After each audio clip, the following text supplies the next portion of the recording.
Good morning, everyone. Welcome to Lean and Respect for People's Principles with Anita McGuire.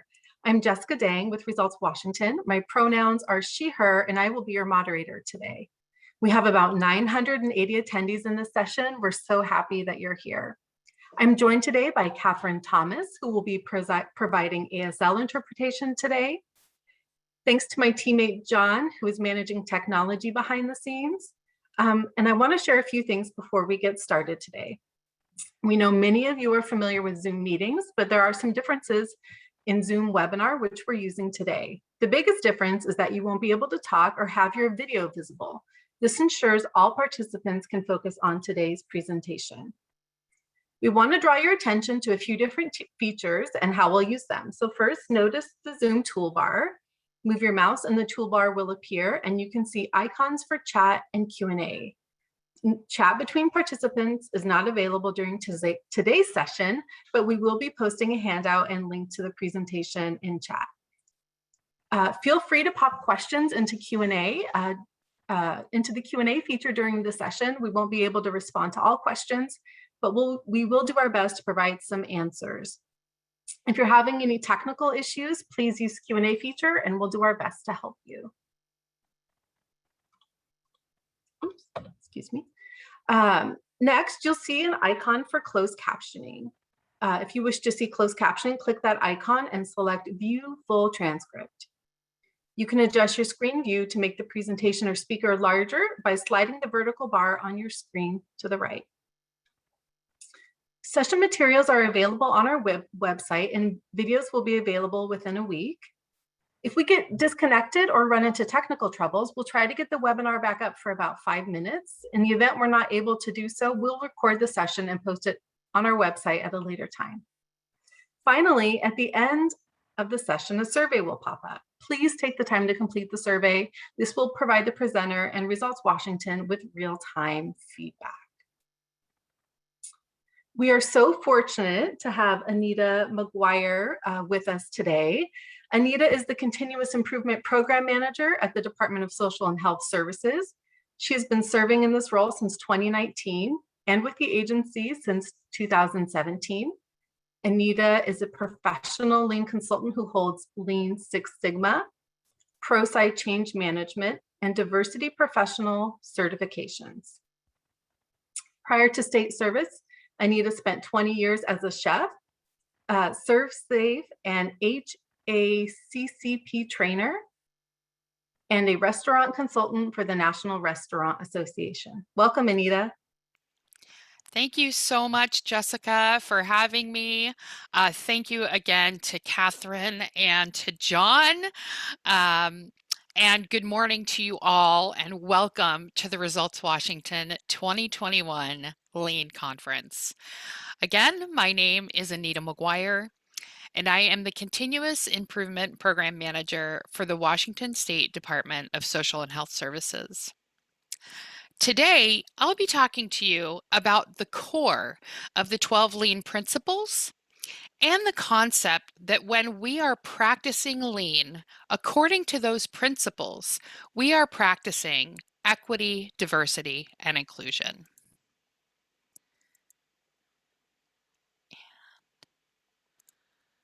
So I'm going to start my screen and we will get started. Thank you.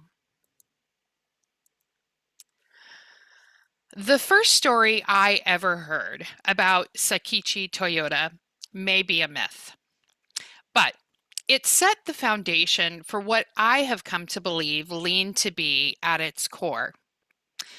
The story goes that as a boy, Sakichi spent much of his time helping his father in the carpentry trade.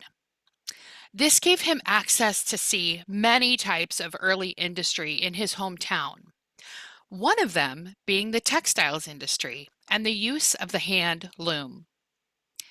The early hand loom required both hands to be used and for the worker to be bent at the waist or crouched down to work the loom. Because of the long hours in this position, workers of the loom became permanently hunched and unable to stand straight, therefore creating dishonor to their bodies.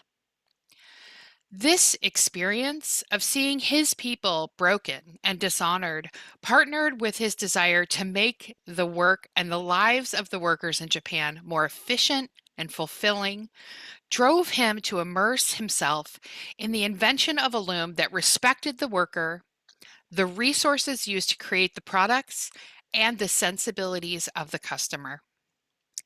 He traveled extensively to see how others were doing work, learned from the people doing the work, and diligently applied trial and error to his loom invention process over a period of years until in 1891, at the age of 24, he succeeded in patenting the Toyota wooden hand loom. This loom was raised off the floor to a height that allowed users to stand up while working to preserve the honor of their bodies. It also increased production efficiency by 50%.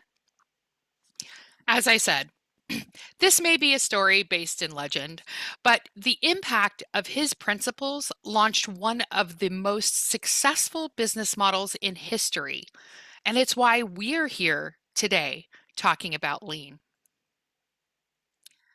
Specifically, we're still talking about lean as a continuous improvement business model because lean focuses on people. Within lean, the people who do the work are the experts. They're listened to, consulted, and respected in tangible ways through lean culture and the tools they use every day to do their work. Let's take a moment to answer a quick poll question. The poll pop-up will appear in the center of your screen. And once you answer that poll, there may be a gray box in the place of the poll. Don't worry, it will go away after we share the results. Here's the question I'd like you to answer. Do the lean continuous improvement tools you use to manage projects include elements that ensure equitable and inclusive practices? I appreciate your engagement in answering this question, and the polling will be open for 1 minute.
Thank you so much for engaging in the polling activity. Let's look at the results now. So we have 222 folks who said yes, which is awesome. That's great to hear. 65 of us said no. So hopefully the 65 of you who said no will learn how to embed some of those principles into your tools today. And 265 of us said, I don't know. So hopefully you folks will also see the difference between embedding those lean principles, respect for people's principles into your project management tools and what the difference looks like. Thank you so much. So the original Toyota principles have been distilled over time to these 12 lean principles that exist in two categories. The Kaizen, or continuous improvement principles, are ones that we know well. They're the tools arm of lean. These principles are to operate your business just in time, to produce quality work at the source, to implement and live standard work, to eliminate waste, to ensure all activities are value added and necessary, and to move through our business tasks, ensuring continuous flow in a pull system. The respect for people's principles tend to show up in our value statements and our organizational mission and vision, but not so obviously in our tools. The respect for people's principles are where lean values, our organizational values, and our personal values align. These principles are to communicate honestly and transparently with our staff and clients, to train continuously so that our staff feel confident about their own abilities and our clients experience the most current and valuable information and services we have to offer, to recognize employee achievement in a manner that is meaningful to the employee, to engage everyone our work impacts through inclusive, equitable, and accessible practices, to ensure safe workspaces so as to keep our staff and clients from bodily harm or illness, and to foster security in our safe and our staff and clients so that they trust what we say and do is in their best interest. Before we get into talking more about why equitable and inclusive tools matter, I'll give you a little context based on my own journey to finding and implementing lean principles into my business practices. As Jessica mentioned, prior to coming to state service, I was a culinary professional. I worked as a chef and a consultant helping people to open and manage restaurants. Early on my journey to that work, I was educated by chefs who were strict, production focused, and without a doubt, egotistical. Their restaurants were extensions of them, and anyone working for them was also an extension of them. It was a cold day in July when a chef asked for input from staff or really took seriously the input from customers. The management style was militaristic, and most days the only words I said were, "Yes, chef." When I went on to pursue my bachelor's in culinary arts, I was introduced to my first continuous improvement training, HACCP, HAACP, which stands for Hazard Analysis Critical Control Points. HACCP is a food and facilities safety improvement system developed by NASA for the purposes of keeping astronauts safe from foodborne illnesses in space. Because could you imagine getting a foodborne illness in space? Oof.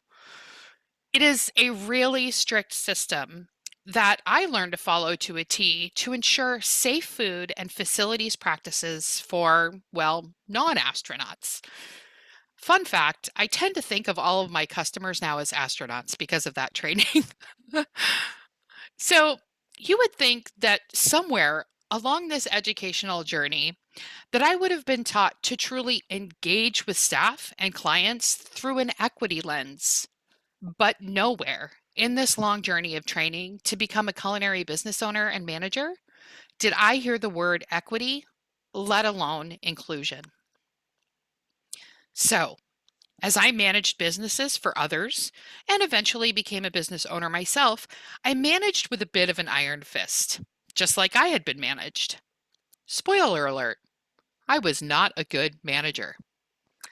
My businesses were successful because I managed the bottom line and made consistent, safe, and tasty food, but I had a pervasive labor problem.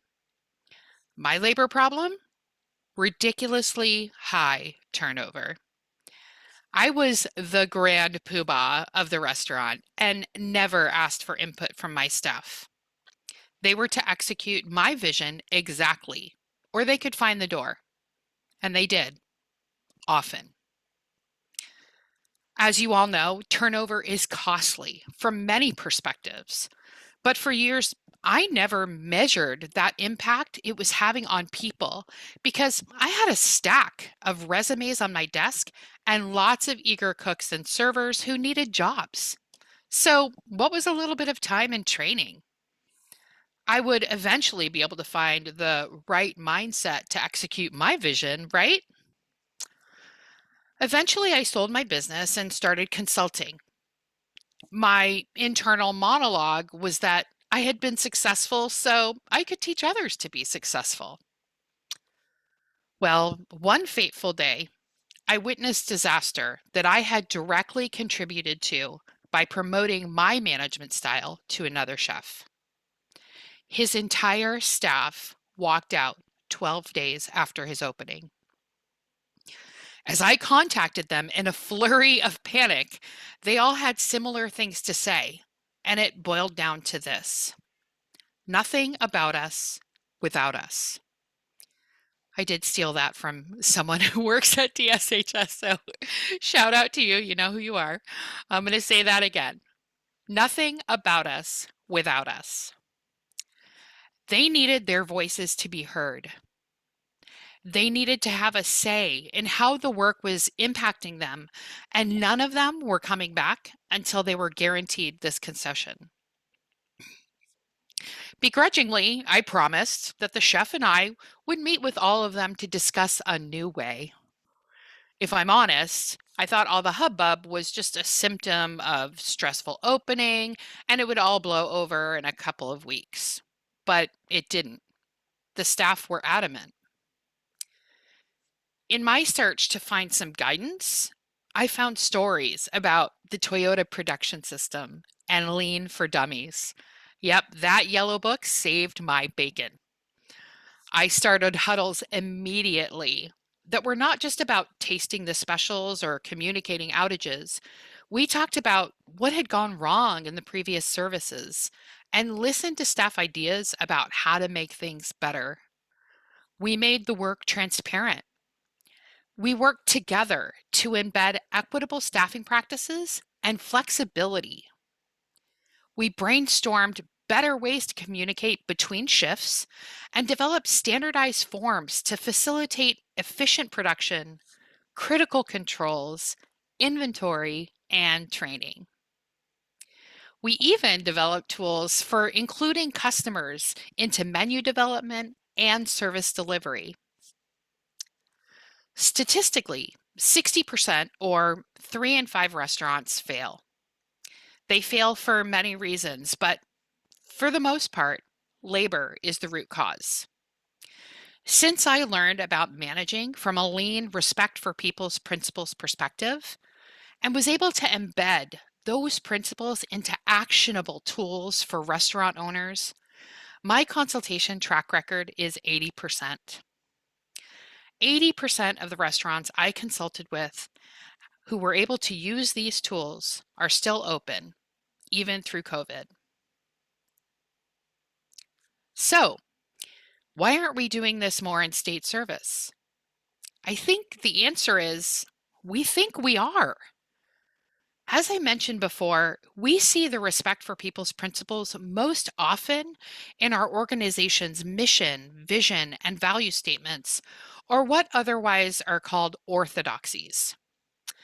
Deloitte describes these orthodoxies as deeply held beliefs about how we think things should be done that often go unquestioned.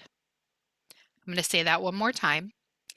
Deeply held beliefs about how we think things should be done that often go unquestioned. We have gone so far as to embrace lots of different orthodoxies to support our outdated premises so that we don't have to take a critical look at the systems, policies, and tools we use in our daily work. We think it's in our mission and that's enough.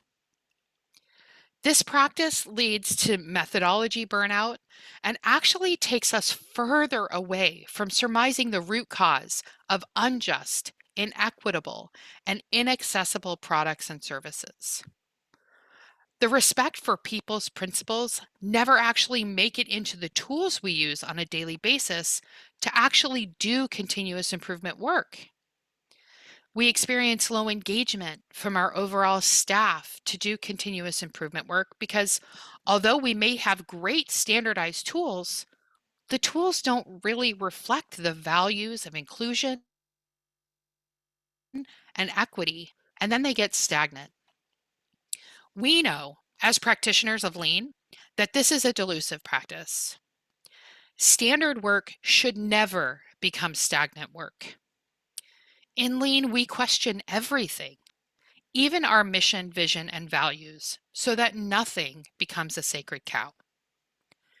We do this so that we can continually meet the needs of our clients in a way that they need and desire our services. We do this so that we can keep our staff engaged, challenged, and feeling valuable and valued. When we purposefully embed the respect for people's principles into our continuous improvement tools, we are doing Lean as it was intended. We are creating a culture where the expectation within a project is to actively include all voices impacted by a change, to allow people to come as they are to the Kaizen, because we have created accessible spaces. And we have ensured that our staff and clients trust us because we have been honest and transparent. Don't take my word for it, though. The business case for equity, diversity, and inclusion is becoming more and more compelling as we study industry.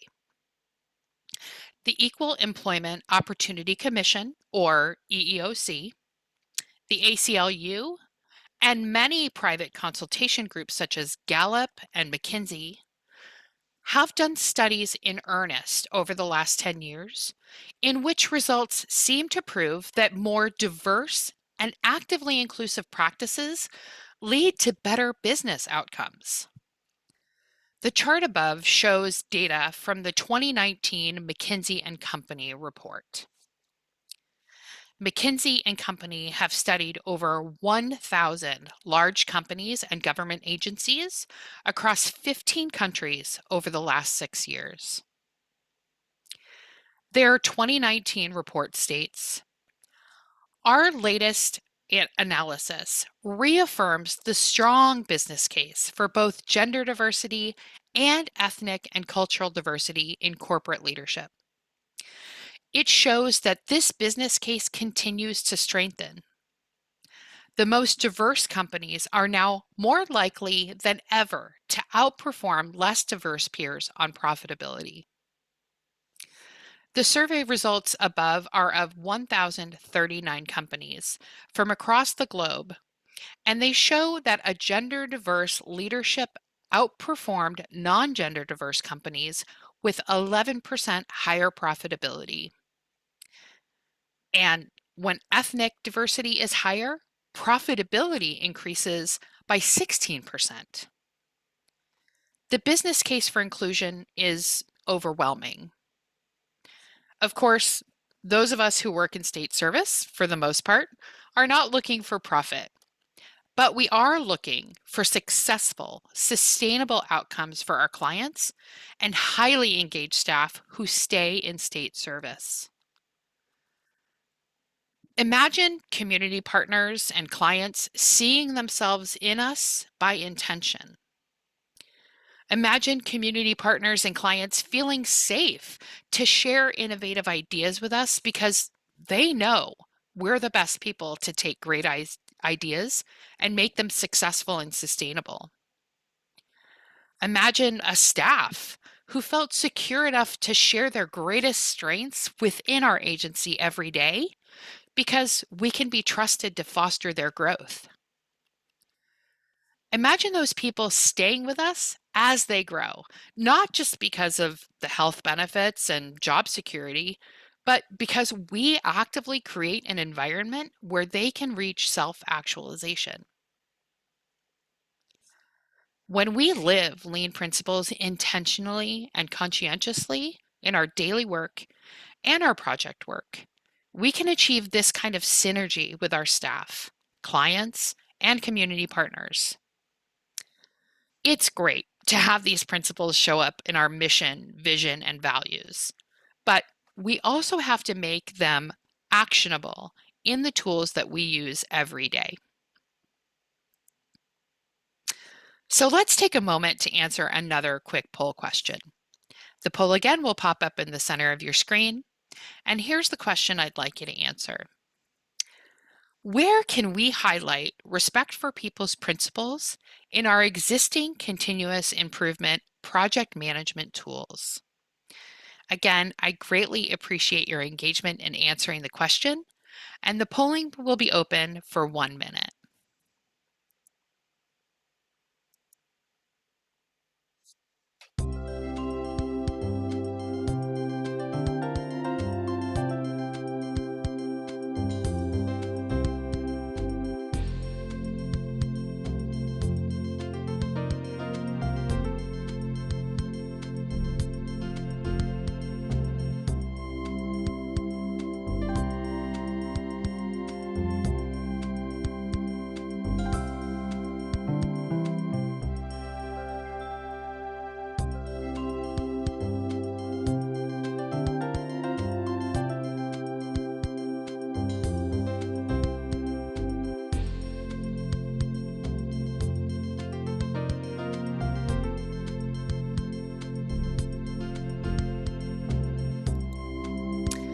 Thank you so much for engaging in the poll.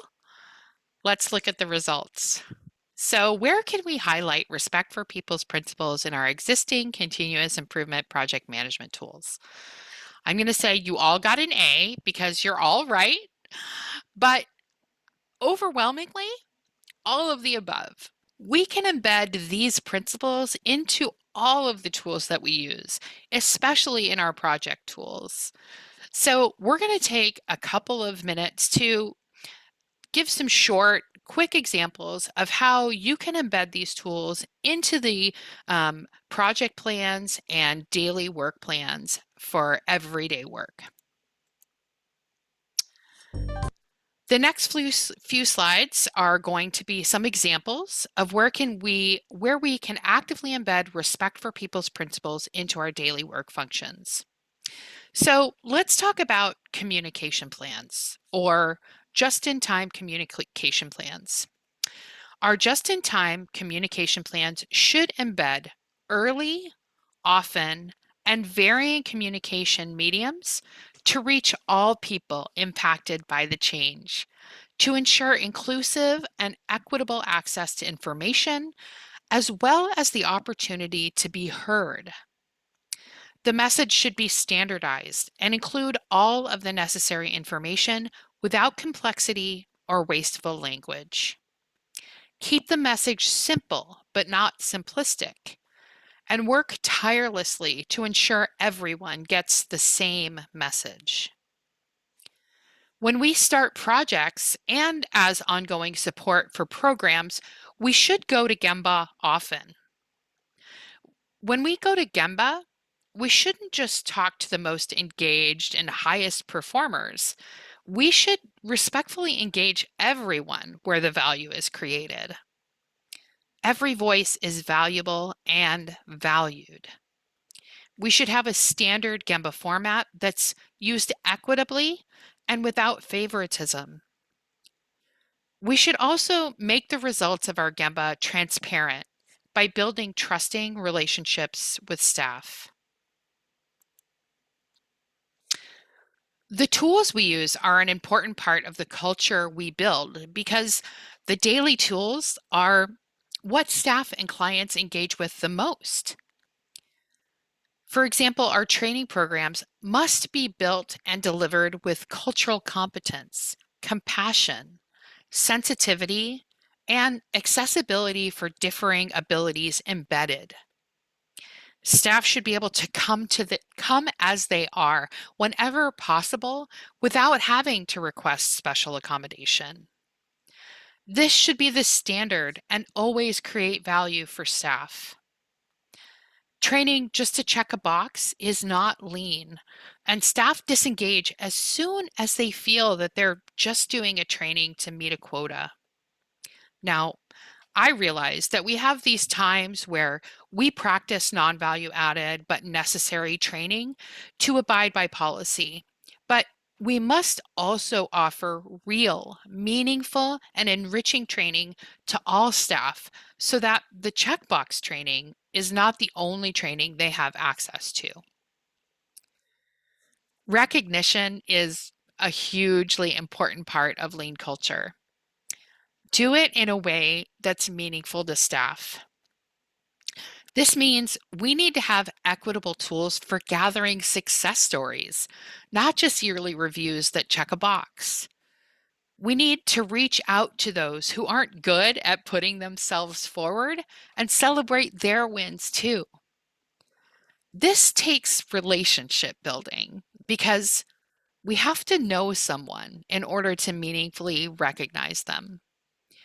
We can use engagement tools to learn about each other and begin to understand what is meaningful recognition to that individual.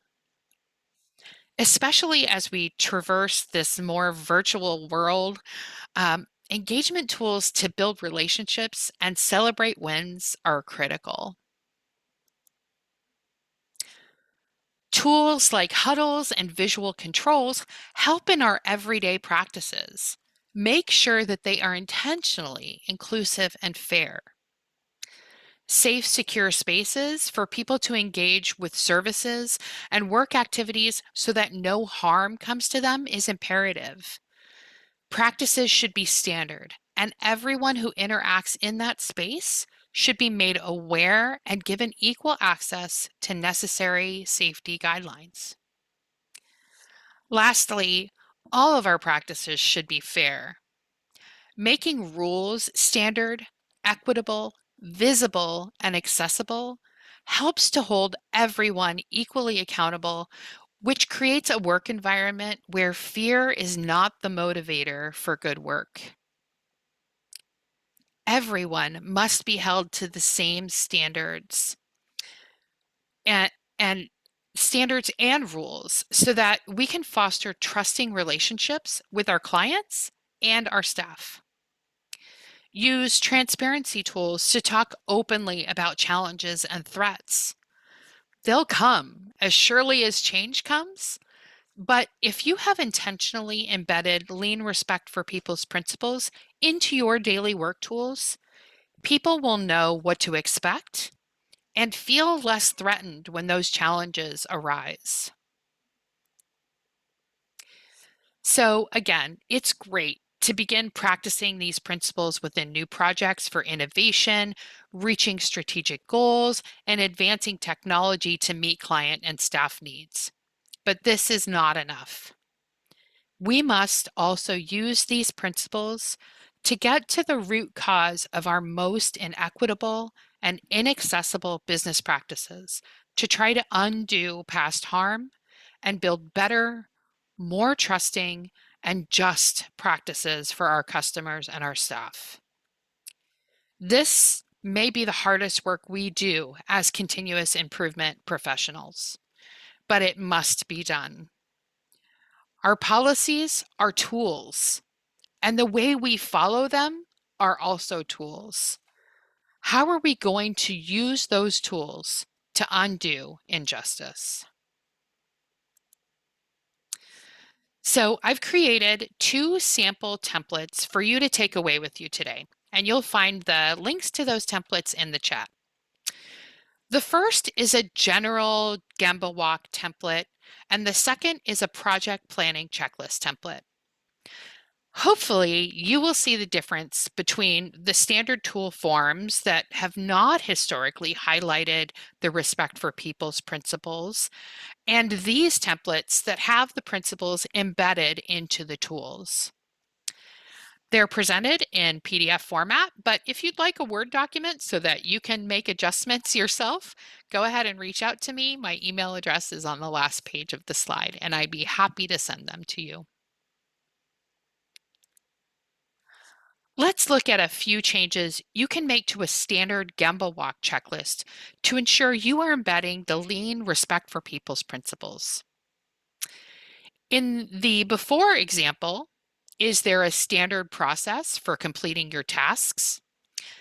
This is great. This is a fine question, but most staff will answer either yes or no. And if the observer isn't conscientious, they may not get the most valuable information to try and eliminate waste. It's also phrased in a way that might put staff on the defensive. Let's look at the after. Is there an established, transparent, and documented standard process for completing this activity? Can you show me? This question can give us a yes or no answer, for sure. But when we follow up with, can you show me? We are engaging staff in the process, and we're able to better discern if there's waste. And when it comes to transparency and documentation, it helps us to understand the process even more. Let's take a look at another example. Again, the before question, do you understand the standard process, is fine. It will most likely get a yes or no answer. The after version opens up a discussion with staff. How questions help staff to feel that they have some autonomy and control over the way they answer, and they're less threatening in nature. The after, how well understood is the standard process to those doing the work? And how do you measure your understanding? Open up discussion. And again, can you show me allows us to actually see the process, to see if there's transparency and if the standardized work is being followed. One last tip for this Gemba checklist. Try to share the questions visually with anyone being observed. Increased transparency helps people feel more safe and engaged, and it helps folks who are more visual communicators engage equitably. The template provided with this presentation has 11 sample questions that embed the respect for people's principles into the standard Gemba tool. Now, let's look at a more complex tool for planning projects. So we have all probably seen, used a project planning checklist. We tend to keep them concise by design so that we're not overcomplicating the tool. The problem arises when we use this tool, again, as a checkbox exercise and don't really think about the impact of the actions we are taking. Adding a bit of verbiage to direct our thoughts towards intentional action of the respect for people's principles can help us turn this tool into a constant reminder of best practices. As we move from the before statement, name project and develop communication plan, to the after statement, name project and develop accessible communication plan, share widely to all impacted stakeholders, we exemplify how a few words can help remind us to include everyone and make the plan accessible and transparent. Let's look at one more from this example template. Here we see the before statement. Meet with project sponsors to determine scope and timeline of project. This statement is fine, and it helps us to check the box. But when we add, confirm with sponsors how accessibility measures will be provided for meetings and events, we are engaging the sponsors in conversation about respect for people's principles and setting critical ground rules for how people will be valued throughout the project. Lean practitioners who are paying attention to these principles and actively embedding them into tools can change culture for the better just by facilitating projects. You don't have to be a certified diversity professional to champion EDI work. You can do it simply by conscientiously following lean principles in your daily work. Even if you aren't a manager, a supervisor, or a project lead, you can embed these principles into your daily work. Make your emails more accessible. Gmail and Microsoft have amazing tools for checking the accessibility of your emails, as well as giving you guidelines for how to make them more accessible. And there are lots of tools to help us with accessibility and communication. Use shared virtual workspaces to make your work transparent and visual. Some of you may use Mural or Miro. You might use Trello. We have this whole world of virtual spaces where we can come together, work as one, but make sure that this work is transparent, equitable, and accessible for all. Lastly, actively seek out voices that are missing from your team conversations and create safe spaces for people to be vulnerable. Again, this is a really challenging time as we work in these virtual spaces, and connection is key. When we create safe spaces for people to be vulnerable, they feel more loyal to us and they trust us to do good work on their behalf. Every little action helps, and every action is a tool we use to get to sustainable success. Thank you so much, and I would love to open it up the forum for your thoughts and take questions now. Jessica? Thank you so much, Anita. So we've got a few questions here. Real quick, because we were just talking about this, could you briefly explain Gemba? Absolutely. So um, the the term Gemba is a Japanese term that means where the value is created. So generally, it relates to a production environment where a supervisor or manager is watching where the workers are doing their work, creating the value. A Gemba walk is when we go to those places and we respectfully and critically ask questions of the people doing the work so that we better understand where waste might be happening or how to continuously improve that process. Great, thank Thank you. you. So first question here is wondering if you can provide some examples of various communication mediums that you've used to be successful. Yes, absolutely. Besides So, email, they said. yeah. Besides email. So my team is currently using two really neat virtual spaces to engage and communicate. We're using Trello, which is a virtual Kanban space. So a Kanban board is, that to do, doing, and done board where you have your sticky notes and you move things around once you get things done. This is a virtual space for that. The really great thing about it is that you can share your Trello board, your basically list of things to do with others on your team or even outside your team by linking them to email. And so people can then come to my Trello board and look at what my bandwidth is, what I have going on today, what projects are on hold, waiting for other people to finish up their parts.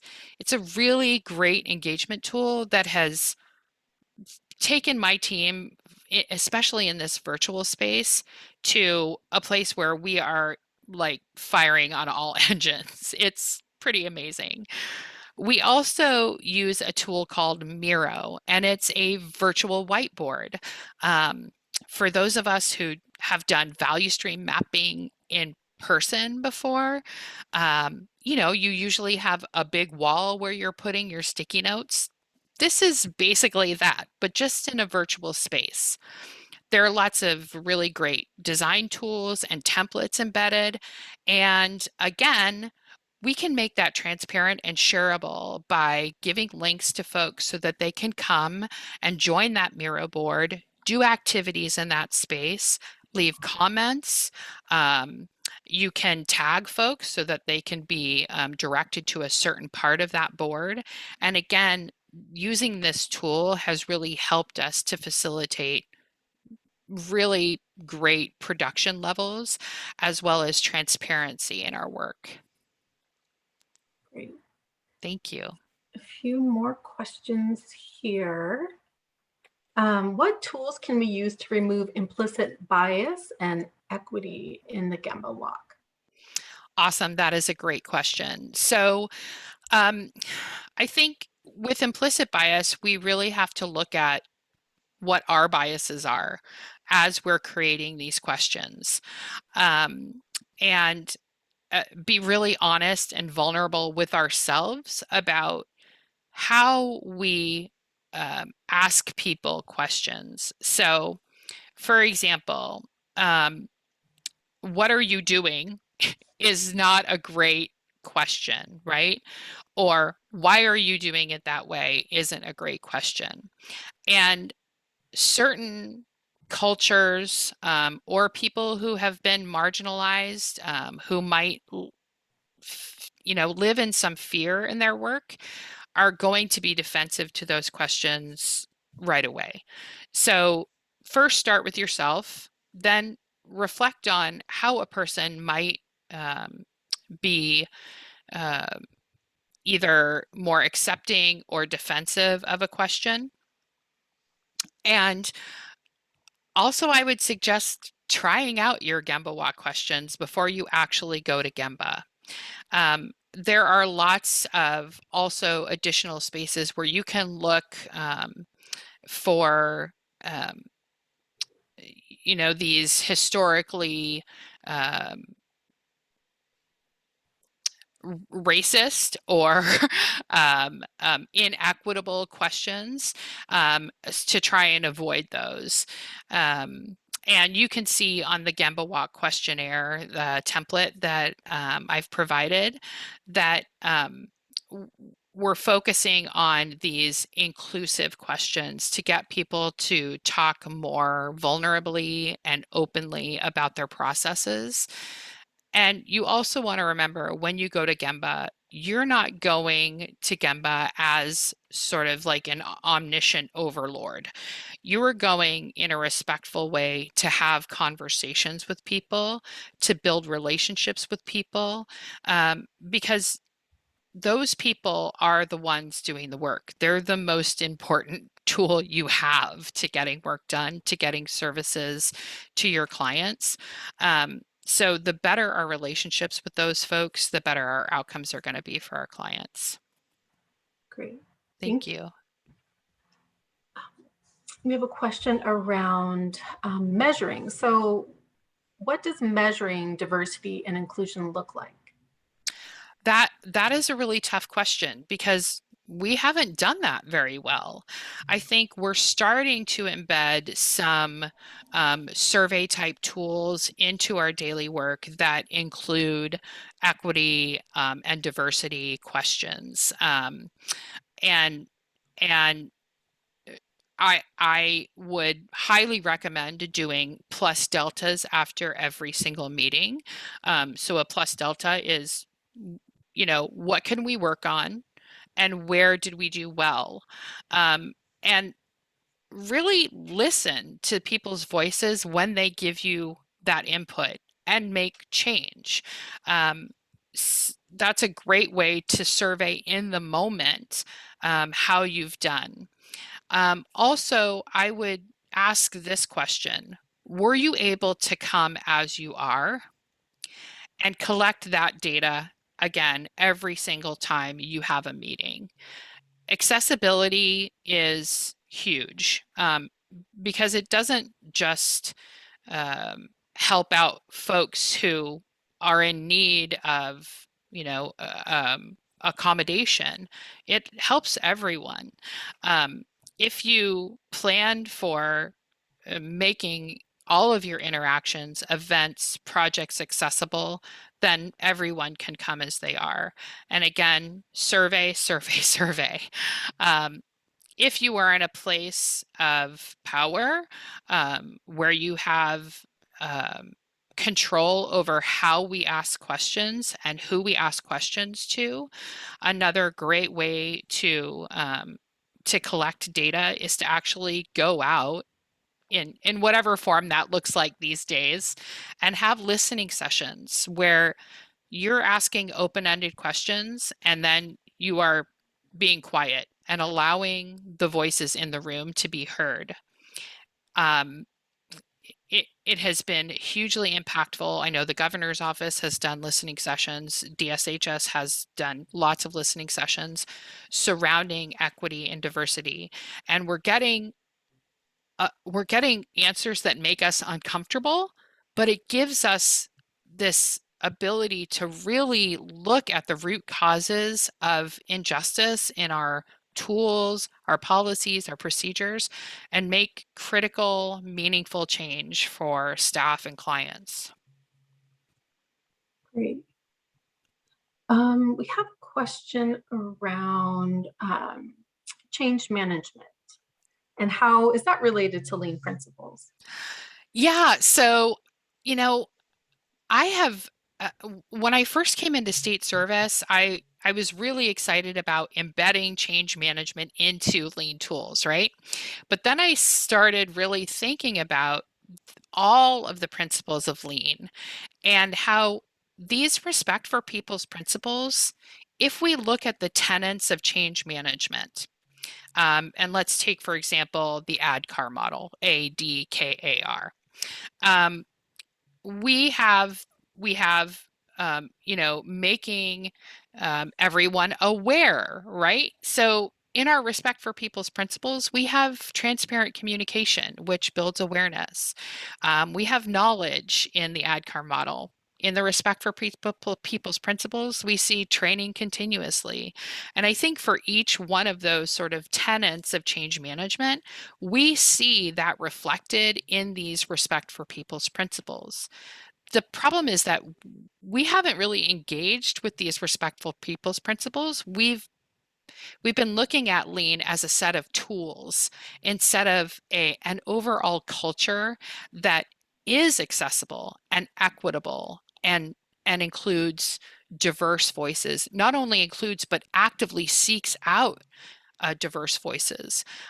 So yeah, change management lives in lean if we're practicing lean as it was intended.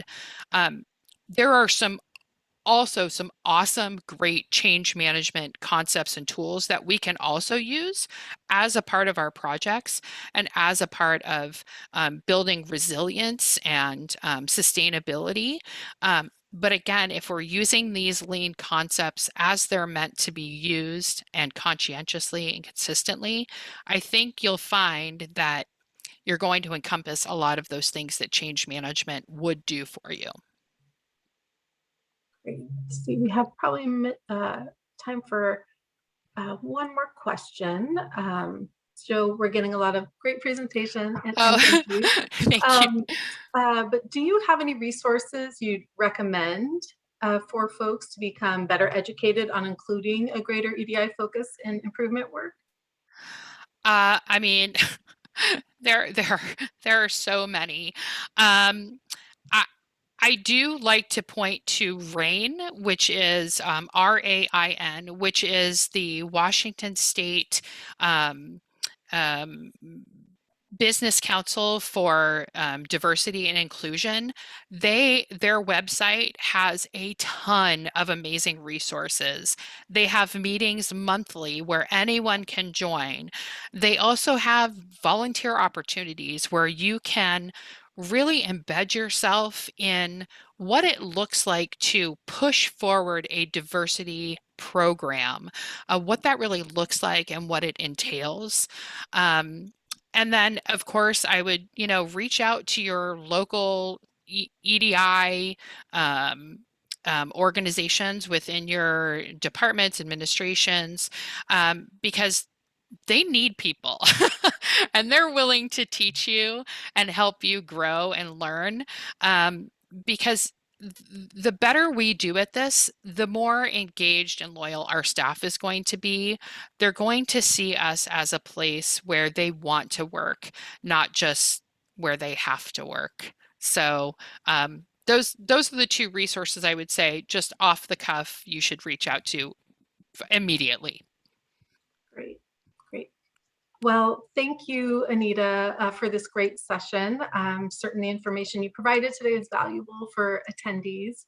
I learned a lot, and I'm anxious to look at those templates and start using them. And thanks to all of you for being here today. There's a lot more of our conference to come. This was our second session of the whole conference. We have the rest of this week, and Tuesday, Wednesday, Thursday next week. So feel free to visit our website to sign up for more sessions or to find the materials that Anita mentioned today. Just as a reminder, in a second here, the survey will pop up. Please take the time to answer that. It's just 3 quick questions. We would love your feedback, and we know Anita would as well. That's all we have today. Thank you for attending, and have a great day. Thanks, Anita. Thank you. Thanks, Jessica and Catherine. Thank you. Take care.